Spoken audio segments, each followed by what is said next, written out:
Hey guys, this is Jon Tattersall. Tattersall Golf is my website. I'm a golf magazine top 100 instructor, and you are listening to Birdies and Bourbon. I'm looking at Bryson, and he's doing his interviews, and I'm looking at Bryson going. I mean, his swing speed's going up, but I think he's kind of plateaued as far as where his body.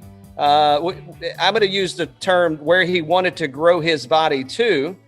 Yes. And he's still continuously getting faster. I'm sure you and Chris had a chance to break that down. What's going on there?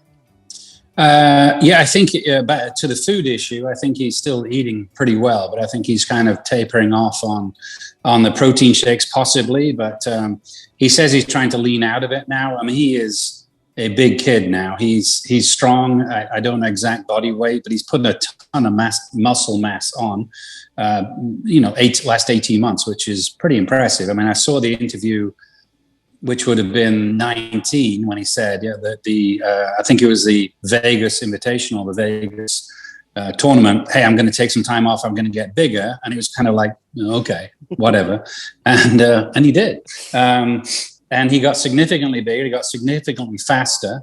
So I spent the day with him in February. It never snows in Texas unless I go there, apparently. So I got out just on time on that Sunday, but I spent all day Saturday with him. So I was going there to work with Chris, talk about some data and look at some things. And I've known Chris for a long time. He's a tremendous guy, great coach, obviously, but just a fascinating individual, wants to learn, wants to get better. So it's a great guy to chat to.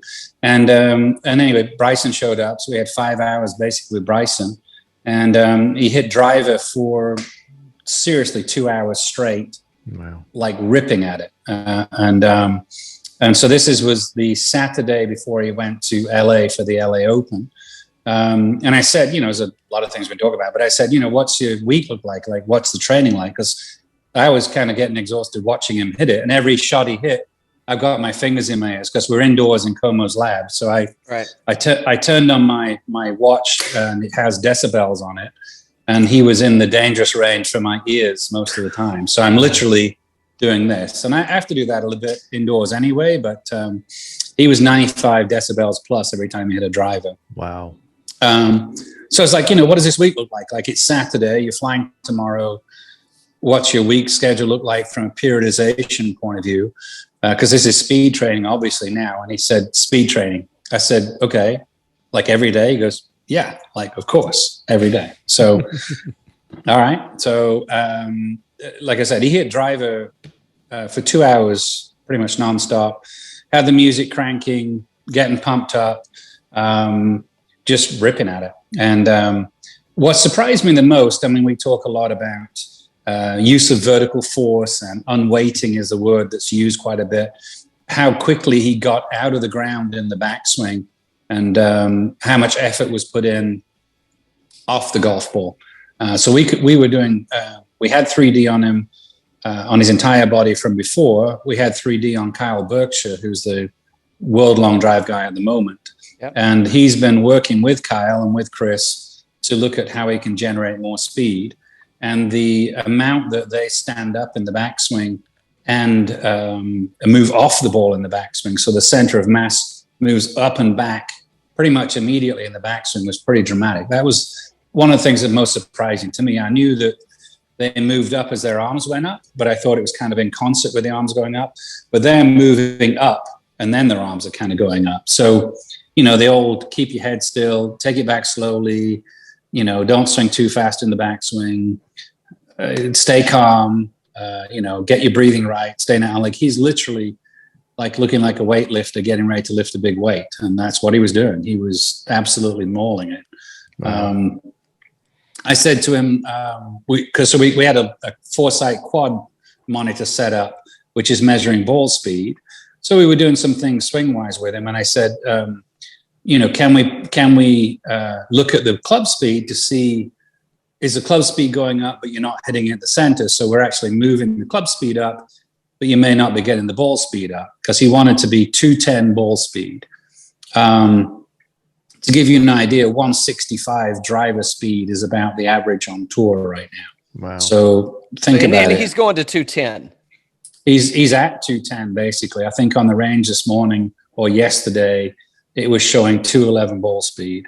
Wow. So what is that? 40 miles an hour faster than the average tour pro. So 2.5 yards per mile per hour. Do the math on that. That's crazy. Long, crazy. So I said, hey, can we just see if the speed's going up, but the ball's not going further because you're not hitting in the center? He goes, I know where I'm hitting it in the face, man. I was like, okay, that's a good combo. Good chat. So I was like, all right, fair enough. I would tell you, trying to get good players better is not easy. Yeah. Because they can actually do what you tell them to do. And if it's not correct, they are the ultimate bullshit detector. So, they know what works and what doesn't work. They may not be able to verbalize it, but they can do it. Sure. So it's great. And one of the things that impressed me most about Bryson, I'd met him before. I didn't know him. Never helped him before. And without using the language he used, he came in and he goes, I don't care, fill in the blank, what it feels like. I want to get faster. And he said, you tell me what to do, meaning us, all of us. There was a 3D expert. There was a force plate expert. There was Chris and myself. You tell me what to do and I'll do it. If it works, well, great. And this was February. He just won the US Open 5 months earlier. Sure. Like how many players are willing to go? Well, why in the hell do you want to screw with stuff when you're winning major championships?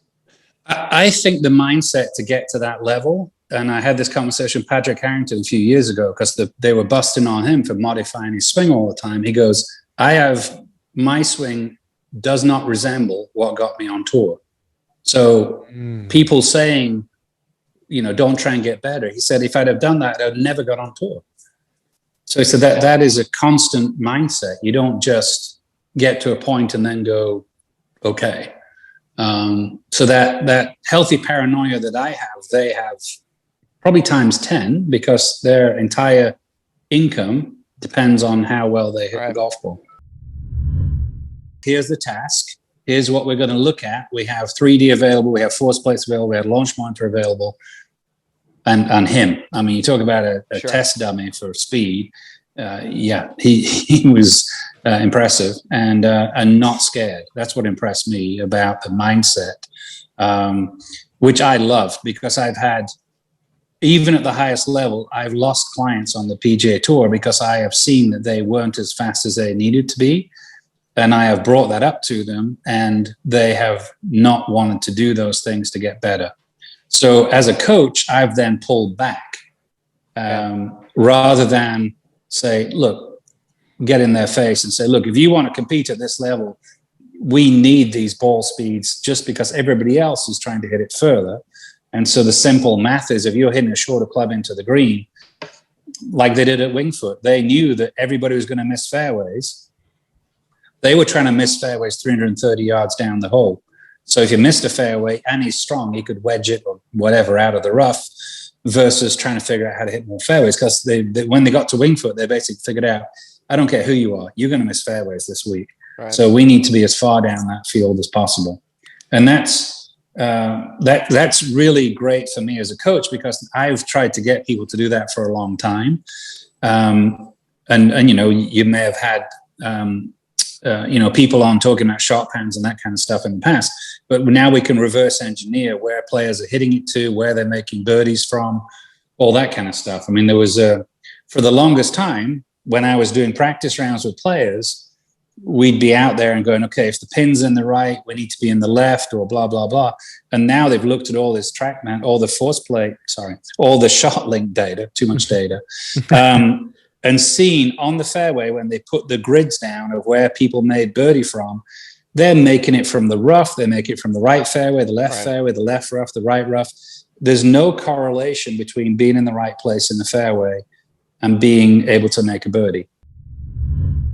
For me, being a golf nerd, it's a fairly famous story, but Payne Stewart at the Memorial, so Memorial course is very similar to Augusta in the way that Jack designed it. And Payne came in one day and Jack apparently was saying so how was the course today? And he goes, it's not good in places. Like, you can't even fire at the pins. And Nicklaus is like, who says you're supposed to fire at the pins? Like, and Payne's like, oh shit, the guy has won 18 majors. He's just telling me I'm an idiot. You just told me the secret sauce, man. Just told me the secret sauce. So everybody honestly is doing that with their yardage books. They are like, we know when we go to a tournament, but Augusta's a great scenario. Like on Sunday, we could all tell you roughly probably 14 of the 18 greens where the pin is going to be. Absolutely. And so every tournament we go to, we know, or the caddies from the previous years, the good caddies keep their yardage books. They keep their pin sheets. In their yardage books, they tell you what the wind was, what the temperature was, dew point, what they hit from this yardage every day in practice versus tournament. And they know where the pins are going to be. So they know roughly when we're doing practice rounds where the pins are going to be one of those 4 days. And then you're looking on the yardage book to go, okay, even if the pin is whatever, I cannot go over this part of the green. So you're literally taking a yardage book and taking the green. Some guys use different color highlighters so that if you're out of position, you got to play to here and that kind of thing. So they're all doing that. And the thing is, when you see somebody playing on Sunday and hitting a great pitch shot or a great approach shot, they have probably hit that shot at least once before that week in practice. Because they know from in this part of the fairway or on this side, out of position a little bit, I am going here no matter what. And if I miss the green, I know this pitch is going to do that. Again, back to what we said earlier, you don't get that good by being a good loser. Yeah. So, that does not switch off. So like, I was looking at something about F1 the other day. It's like 2 F1 drivers in a room. They're not holding the door open for each other. They are running to the door to see who can get out first. So you think of any competition with Mickelson, he's going to bet you and he is going to try and beat your ass. So it's from a human perspective, you hope you can kind of balance that out so you're a decent human. But from an athlete perspective, you absolutely want that mindset. You want to feel like, I am not content with this shit. So if he misses a cut this week, which I hope he doesn't, he's not riding home in his G5 going, you know what, life's pretty good. Like, he's on the phone to his coach going like, what the fuck? This is, right. I talked to Como last week. So I was with him before LA Open. He missed the cut at LA, did Bryson. And then he played better at the WGC at the concession.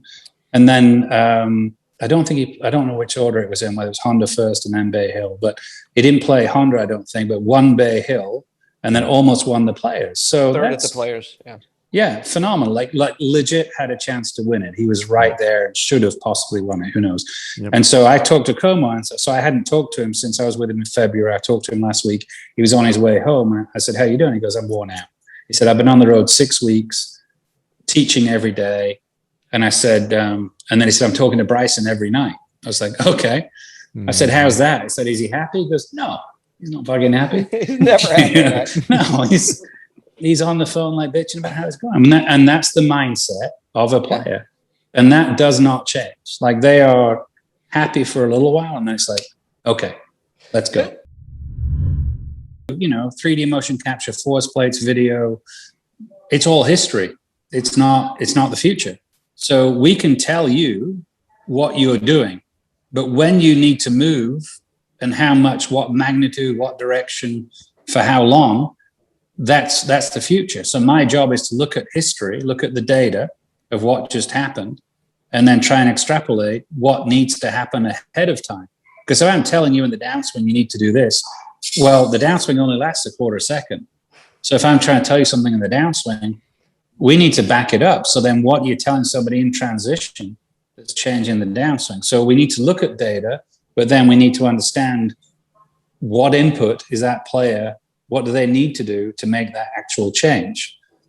So one of the things that's been interesting in our world is understanding force, because the force always precedes motion. So we see the motion, that's what video looks like, that's what the 3D looks like, that's what the force plates will show you ahead of time where the force vectors are going. But our job is to understand, okay, if I want this swing to change, what force do I need to try and tell you to put into the grip to change that motion? So I'm literally trying to get ahead of the motion that you're seeing. Yeah, and it probably feels nothing like what it looks like.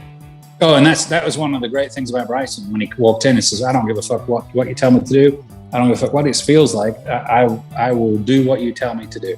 And I'll know pretty quickly whether it's going to work. You heard it here. You heard it here. Jon Tattersall, where can people find you, sir? You're on vacation. Yeah, I'm in Sea Island at the moment. It's very nice. Or St. Simon's, I guess. Tattersall Golf is probably the easiest way now. One good thing that came out of COVID, everything's more virtual. So Tattersall Golf is the best way. And then Golf Magazine has all the articles I've written and all that good stuff.